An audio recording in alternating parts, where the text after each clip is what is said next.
In a new twist, Trump's Greenland push escalates dramatically, thousands of miles away in the Indian Ocean. The US president blasts the UK, weaponizing the Chagos Islands dispute to justify his Arctic ambitions. Donald Trump slammed the UK's decision to hand sovereignty of the Chagos Islands to Mauritius in a Truth Social post. He described the move as an act of great stupidity and total weakness, warning that China and Russia would take note. Trump said the decision was one of the reasons he now wants Greenland, framing the issue as part of a wider failure by allies to protect strategic territory. Trump claimed that under his second term, the United States is now being respected internationally like never before. He suggested that Washington could no longer rely on allies to safeguard critical military assets, pointing directly to Diego Garcia, home to a key U.S. base. The comments mark a sharp reversal in Trump's public position. When Prime Minister Keir Starmer announced the Chagos Agreement in May 2025, he said Trump had welcomed the deal and recognized the strategic importance of the Diego Garcia base. That account was supported by the U.S. Secretary of State at the time. Marco Rubio issued a statement saying Trump had expressed his support for what he called a monumental achievement. Rubio said the agreement reflected the enduring strength of the U.S.-UK relationship and pledged continued collaboration to promote security in the Indian Ocean and beyond. In addition, if we did not agree this deal, the legal situation would mean that we would not be able to prevent China or any other nation setting up their own bases on the outer islands or carrying out joint exercises near our base. So there's no alternative but to act in Britain's national interest. By agreeing to this deal now on our terms, we're securing strong protections, including from malign influence, that will allow the base to operate well into the next century, helping to keep us safe for generations to come. Trump himself appeared supportive earlier this year. During Starmer's visit to the Oval Office in February, Trump said the United States would likely back the deal, pointing to a long-term and powerful lease of around 140 years for the base. But now, Trump is publicly condemning the same agreement, calling it a surrender that undermines Western strength. His remarks come as the UK government advances legislation to implement the treaty with Mauritius. The Diego Garcia military base and British Indian Ocean Territory Bill is currently before Parliament. Its purpose is to enact the provisions of the May 2025 treaty covering the future of the Chagos Archipelago, including the joint US-UK military base on Diego Garcia. The House of Commons is set to consider amendments from the House of Lords on 20th January.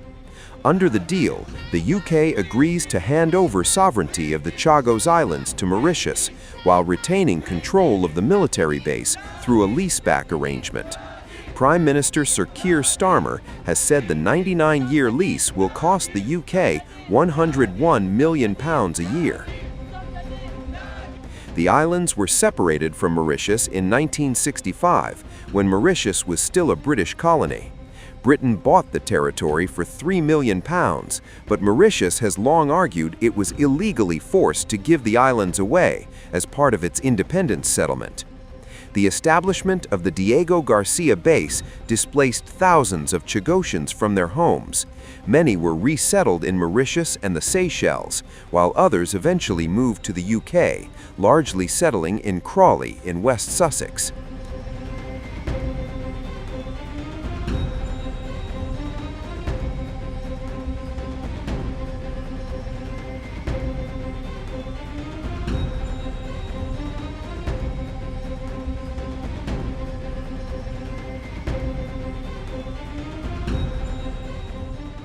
Trump's outburst comes at a politically sensitive moment.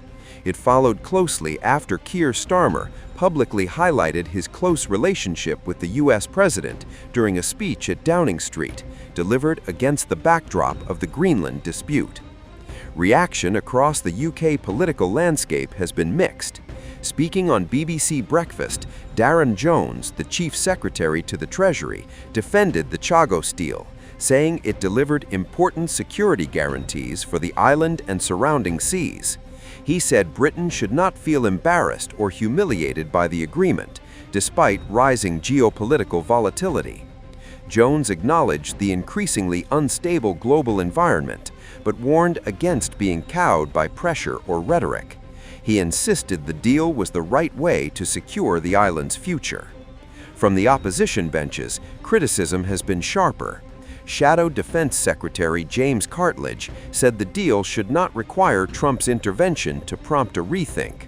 He argued the UK was committing tens of billions of pounds to lease back land it already owns, claiming the agreement was driven by fears of legal challenges he said had been debunked.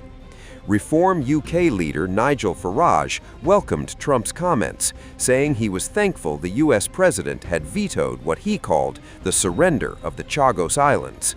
While Trump has lashed out at London, he has notably not mentioned India, despite its deep and growing security interests in the region and its behind-the-scenes role in encouraging Britain to hand the territory back to its rightful owner.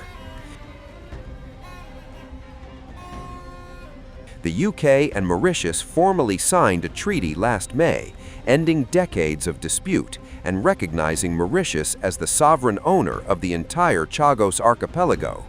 For India, this was not just a legal correction, but a strategic necessity in an Indian Ocean increasingly shaped by great power rivalry. India is now backing Mauritius with a $680 million economic and security package, including support for managing the Chagos Marine Protected Area. Agreements are also in place for India to establish a satellite station and conduct hydrographic surveys across the archipelago. Trump's sudden pivot and his attack on the UK now threatens to disrupt this carefully balanced arrangement. The US will retain full access to Diego Garcia under a 99-year lease, reportedly costing around $100 million a year. But as with Greenland, the message is becoming clear. For Trump, access is not enough. Ownership appears to be the real objective.